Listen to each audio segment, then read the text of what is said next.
로널드 로더가 이제 트럼프랑 동창인 거고, 이렇게 되다 보니까 제가 봤을 때는 뭐 자연스럽게 워싱턴 DC 이제 경력도 있고 하니까 되게 서프라이즈 인사였는데, 그 내막에는 사실 이런 네트워크가 있었네, 학연. 학연이 있었네. 그러니까 뭐 미국도 사실 네트워크 엄청 중요하잖아. 1970년생으로 뉴욕에서 일단 태어났고, 보니까 저번에 저희가 제프리 앱스타인 얘기도 했잖아요. 그분도 뉴욕 출신인데 이분도 미국 출신이에요. 희한하게 뉴욕 출신들이 많은데, 당연히 금융 관련된 인물에 대해서 저희가 얘기하다 보니까 뭐 뉴욕 출신들이 많은 것 같아요. 뭐 이분도 그렇고, 뭐 앱스타인도 그렇고.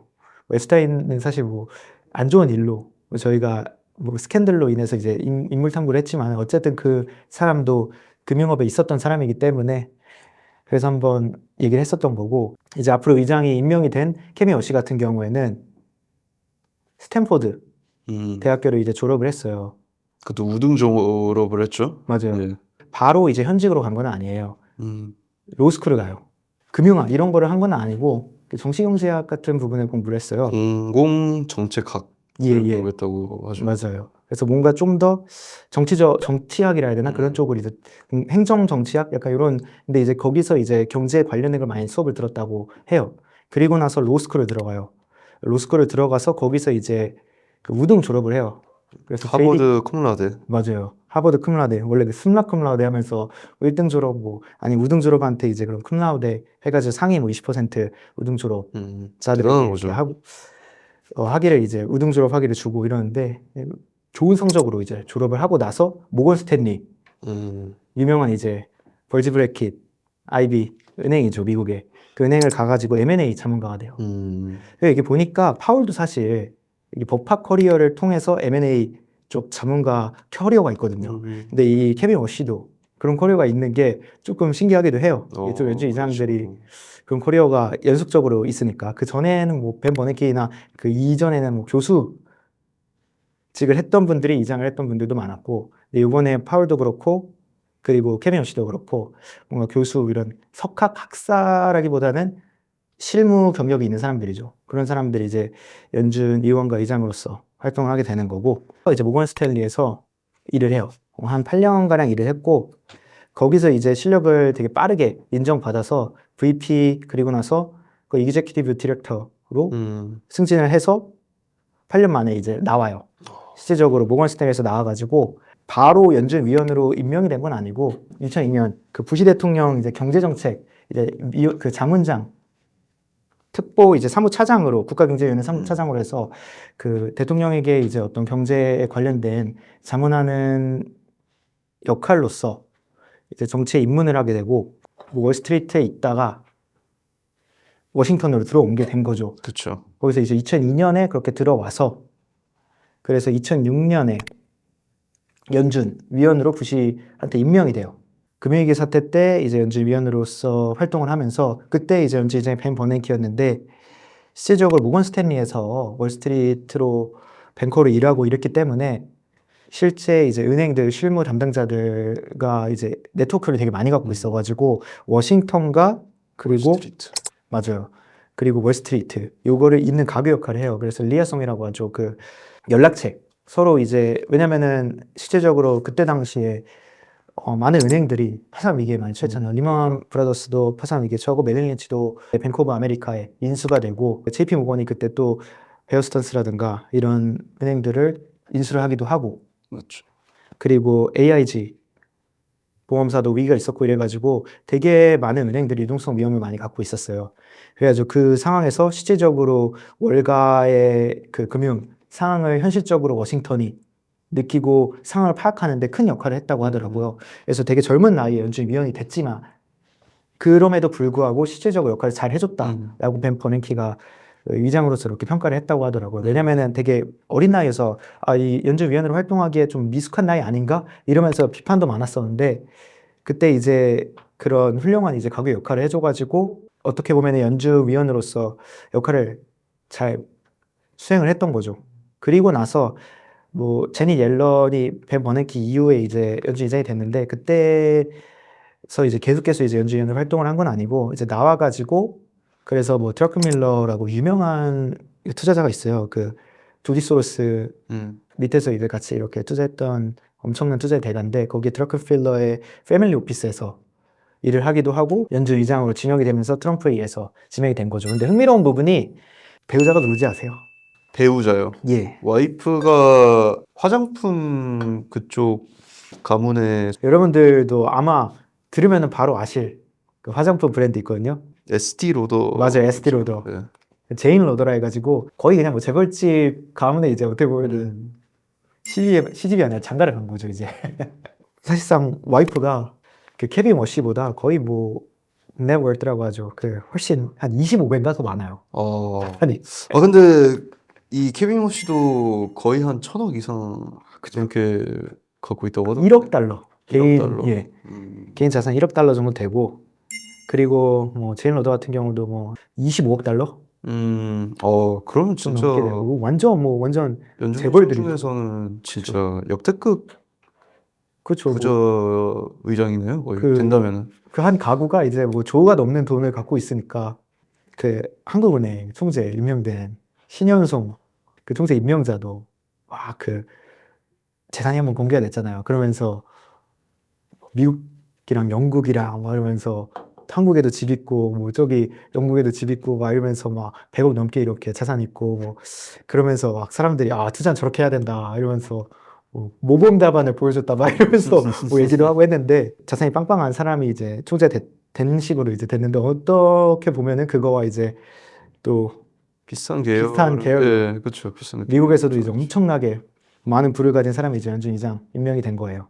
그래서 이 사람이 그럼 어떻게 보면은 또 전에 있었던 의장들이랑 방향 좀 백그라운드가 다른데 이 사람이 가고자 하는 방향은 트럼프가 추구하는 거랑은 어느 정도 맞으면서도 다르다고 그때 설명을 해주셨었는데 정확히 이 사람은 매파적인지 비둘기파적인지 그런 부분에 대해서 한번 설명을 해주시면 되게 좋을 것 같아요. 근데 케빈 워시는 양적 완화를 되게 안 좋아했어요. 그래서 어떻게 보면 되게 좀 매파적인 스탠스를 갖고 있던 인물이 갑자기 임명이 된 거니까 트럼프는 당연히 완전 비둘기, 더비시한 그런 인사를 임명을 할 거라고 생각을 했는데 뜬금없이 갑자기 케빈 워시가 임명이 되니까 시장에서는 그때 지수라든가 이런 게 좀 많이 하락을 했었죠. 그 당시에.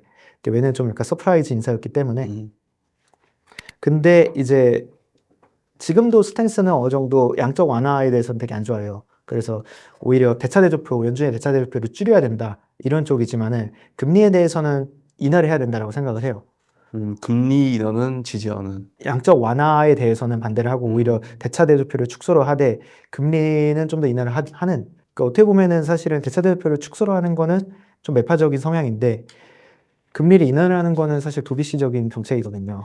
그래가지고 그게 두 개가 상반된데, 근데 이 사람이 이제 사실 그 양적 완화가 뭐 헬리콥터 머니라고 하면서 그게 시작되었을 그 당시에 연준위원으로서 있었기 때문에 막 그러면서 그런 부분이 많이 안 맞아가지고 나온 것도 있어요. 왜냐면은 실제적으로 본격적으로 일어난 게 2011년 막 이때부터 막 그 양적 완화 이런 게 일어났는데 그때쯤 해가지고 연준위원 측을 그만뒀긴 했거든요. 그래서 그 양적 완화에 대해서 원래 부정적인 생각을 많이 갖고 있었던 이 케빈 워시 같은 인물 같은 경우는 원래 연준이 막 점도표하고 엄청 데이터 디펜던트로 대중들에게 엄청 트랜스페런트하게 투명성 있게 막 다 얘기하고 하는 걸 좋아하자 그 연준이 그렇게 해왔었잖아요. 그렇죠.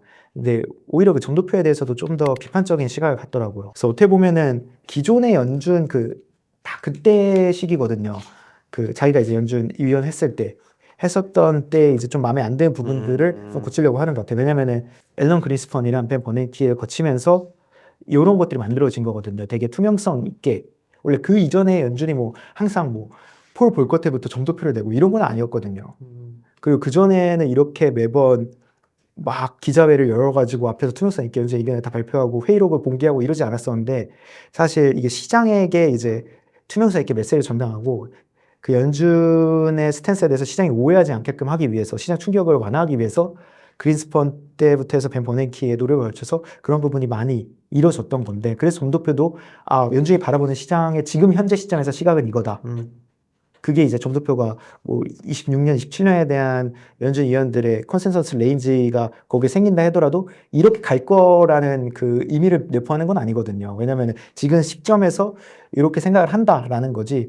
또 말 그대로 이제 파월 말대로 데이터 디펜던트하게 또 새로운 변수나 판단 근거들이 생기면은 계속 변하는 거기 때문에 근데 그게 이제 오히려 워시는 혼란을 가중시키는 것 같다라고 판단을 하는 것 같아요. 그렇죠. 파월 하면 사실 데이터에 의존하는 게 좀 대표적인 그런 성격 중 하나였었는데 이번에 워시는 어떻게 보면 좀 선제적이고 공급에 기반한 분석을 많이 한다고. 그래서 요번 사실 이 연준 의장이 되게 원래 그 FOMC 끝나고 나서 기자들 이제 뭐 월스트리트저널부터 해가지고 한 1시간 동안 이렇게 질문 받고 막 이렇게 하는데 그런 때 이제 어떤 식으로 답변을 하고 어떤 스탠스를 할지도 좀 많이 궁금하기도 해요. 왜냐면은 그런 투명성 있는 연준의 태도에 대해서 기존에 있던 연준 위원들이랑 조금 생각이 다른 것 같아서 뭐 어떤 식으로 이렇게 기자회견을 하고 어떤 식으로 대중에게 메시지를 전달할까 이런 게 좀 흥미로운 부분이지 않을까 이런 생각도 해요. 그래서 뭐 케빈 워시에 대해서는 아마 뭐 제가 이제 조사한 바로는 이 정도가 좀 많이 있었던 것 같고 그리고 트럼프가 이제 케빈 워시를 지명을 했잖아요. 근데 좀 케빈 워시가 트럼프의 지명에 결정적이었던 그런 것 중에 하나가 그 에스트리 로더 있잖아요. 네. 그 집안에 이제 그 로널드 로더라고 있는데 이제 어떻게 보면은 그 장인이죠. 그게 이제 맞아요. 동창이에요. 같이 그 와튼 스쿨을 이제 학사로 트럼프랑 같이 이제 그때 동창으로서 나왔었고 그게 이제 케빈 워시의 임명에 좀 지대한 역할을 했다. 이런 얘기가 많이 나오더라고요. 딸이 이제 어떻게 보면은 그 케빈 워시랑 결혼을 한 건데 로널드 로더가 이제 트럼프랑 동창인 거고 이렇게 되다 보니까 제가 봤을 때는 뭐 자연스럽게 워싱턴 DC 이제 경력도 있고 하니까 뭐 위원으로서도 경력도 있고 이러다 보니까 아마 좀 자연스럽게 그렇게 지명이 되지 않았나. 그래서 되게 서프라이즈 인사였는데 그 내막에는 사실 이런 네트워크가 있었네. 학연이 있었네. 그러니까 뭐 미국도 사실 네트워크 엄청 중요하잖아요. 인원 매니저 미국에서 대학 나왔으니까 뭐 이런 거 많이 제일 중요하죠 사실. 막 미국 사람들 보면은 다들 링크드인 하나씩 깔고 커피챗 하고 막 네트워킹 파리 가가지고 막 얘기하고 그리고 뭐 링크드인으로 맞아요 커피챗 되게 많이 하고 그래서 미국에서 대학 나오신 분들은 막 링크드인 통해서 선배 찾아가지고 커피챗 하자고 얘기하고 막 이런 것도 되게 흔하다고 알고 있어요. 그래서 뭐 한국 인맥 쌓았는데 사실 미국도 만만치 않고 미국 그쵸. 미국은 또 이제 더 심하다 이런 얘기. 어디 회사 들어갈 때도 우리 회사에 아는 사람 누가 있는가? 라는 질문칸이 있겠죠. 우리나라에 있는 외국계 회사들도 사실 그 문화는 뭐 어디 안 가지 사실. 그렇죠. 이게 오히려 이제 그렇게 바라보는 시각이 다른 것 같아요. 거기는 이제 리스크를 좀 줄이려고 하는 거죠. 얘는 그쵸. 이 사람과 아는 사이고 얘 개런티를 받고 이렇게 들어오는 거기 때문에 채용하는 데에서 있어서 오히려 네트워크를 갖고 있는 사람을 더 채용을 하게 되는 거죠. 아무것도 없는 사람은 그 사람에 대해서 개런티 해줄 사람도 없고 리스크죠 다. 그렇죠. 레퍼런스 책 해줄 사람도 이제 없다 보니까 케빈 워시의 그 지명 내막에는 사실은 학연이 있었다. 네트워크가 있었다. 요새 또 스태그플레이션 이런 말도 되게 많이 나오잖아요. 그렇죠.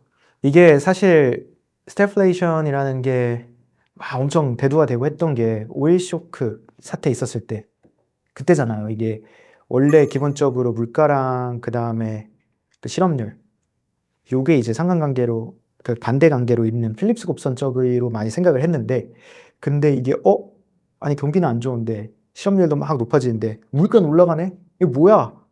이러면서 이제 스태그플레이션 여기 많이 나왔던 거고 이거 공급망에 있어서 이제 문제가 생기면서 물가가 올라갈 때는 그때는 이제 뭐 원래 보통 물가가 올라가는 거는 뭐 실업률 완전 줄어들고 경기가 화랑이 되면서 이제 물가가 올라가는 게 옛날 완전 그 과거 막 뭐 케인즈 시대 막 경제학의 이론에 따르면은 그랬던 거였는데 근데 이제 그런 오일쇼크 사태를 겪으면서 스태그플레이션을 경험을 하고 공급망에 큰 문제가 생겨가지고 물가가 올라갔을 때 경기도 같이 안 좋아지는 그런 상황이 발생할 수 있다. 근데 그런 거와 비슷하게 대칭적으로 이번에도 공급망에 의해서 이제 물가에 대한 상방 위험이 크게 이제 지금 남아 있고 어떻게 보면은 약간 그런 위험도 있는 것 같아요. AI가 제가 생각하기에는 효율성이 엄청 좋고 생산성도 되게 엄청 높여주는 반면에 사실 AI로 인해서 기업의 취업 구인이라 해야 되죠.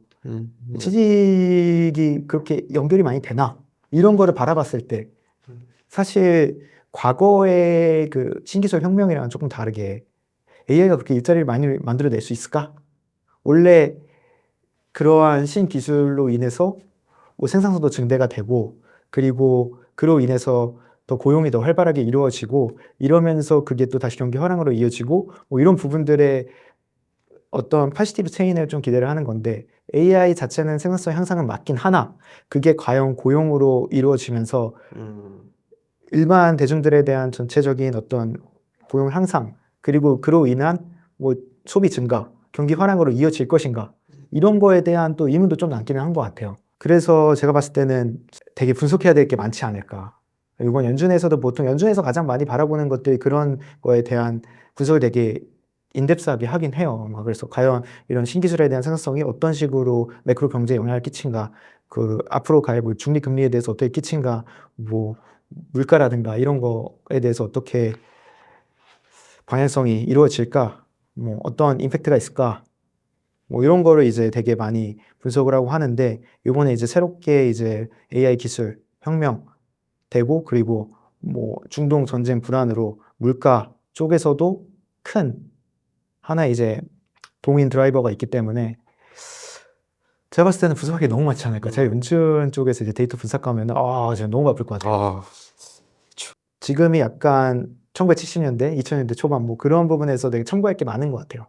왜냐면은 뭐 기술 혁명 그리고 뭐 유가 급등 뭐 이런 부분들 많이 이루어지고 2000년대 때는 사실랑 좀 많이 대칭점이 있는 게 뭐 인터넷 혁명 막 일어나고 어떻게 보면 9.11 이후에 뭐 사실 중동에 이제 미국이 이제 또 개입해가지고 전쟁을 막 하고 했었으니까 그때도 중동 불안감이 상당히 컸었고 이랬던 시기였기 때문에 2000년 초반에 참고하는 것도 뭐 연준이라든가 앞으로 매크로의 행방을 살피는데 되게 도움이 많이 되지 않을까 그렇게 저는 생각합니다. 요새 종가 기준으로 미국 지수가 거의 신고가를 갱신을 하면서 요즘 뭐 한국도 그렇고 미국도 그렇고 주식은 뭐 날아갑니다. 이게 날아가죠. 그래서 약간 좀 시장이 좀 안일하다, 그러니까 컴플레이슨트하다라고 그렇게 얘기가 많이 나오더라고요. 가벼워진 것 같아요, 확실히. 그렇죠. 오늘 저희 방송 촬영 날짜 기준으로 오늘 내일 전쟁에 대한 좀 방향성도 나올 것 같은데 어떻게 될지 궁금하네요. 그러니까 트럼프는 어제 제가 알기로는 말한 걸로는 뭐 휴전 연장은 없다 막 이러면서 이렇게 얘기를 했었거든요. 그래서 뭐 그거에만 기반하면은 사실상 제가 봤을 때는 뭔가 오히려 이거 좀 뭐 텐션이 더 심화되는 거 아니야 막 이러는데 시장은 뭐 제가 봤을 때 뭐 면역이 너무 많이 됐어요. 지금 뭐 별로 신경 안 쓴 것 같아요. 계속 오르죠. 그냥 너 그래? 근데 뭐 별거 없는 것 같더라. 약간 이런 거 같아가지고 한두 번 해야지 뭐. 그쵸. 그러니까 면역이 다 생긴 것 같아요. 쟤 또 저래? 이번에도 뭐 조금 내려가도 다시 올라가 기회를 주는 건가? 약간 이런 식으로도 생각을 하는 것 같기도 하고 사실 막 한국 주식도 5천대로 내려갔을 때 있잖아요. 그러니까 5천 거의 딱 뚫리기 직전 막 그럴 때 이제 어떡하나 했는데 그때가 기회인가 해가지고 들어간 사람들이 이번에 돈 많이 벌었겠죠.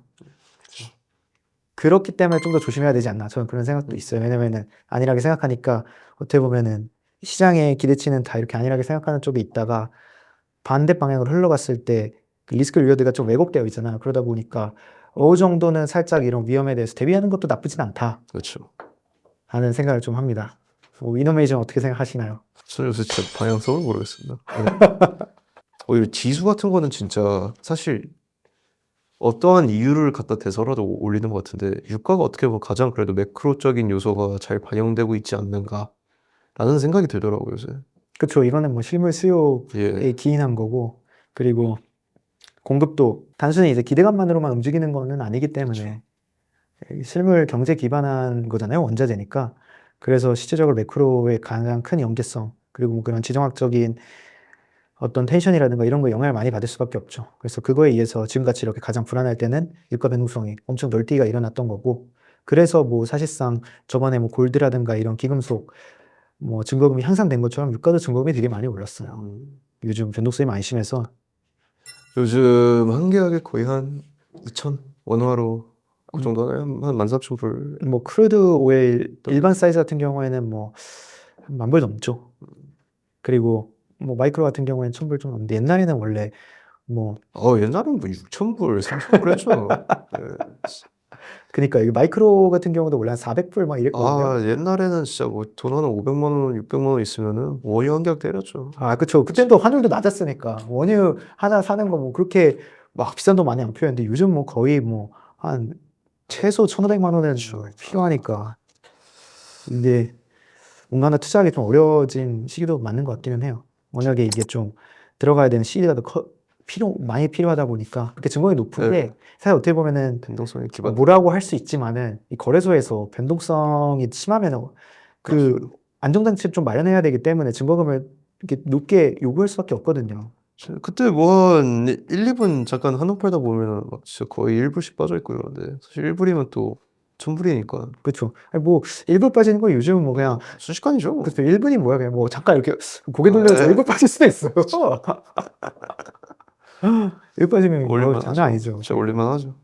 100틱인데 그거가 그냥 백티문식이라 제가 그 원유 재고 발표할 때 그때 백티 움직일까 말까 했었는데 그쵸. 맞아요. 옛날에는 그런 이벤트 딱 원유 재고 뭐 이런 딱 재고 발표하는 그 날짜가 주말에 있잖아요.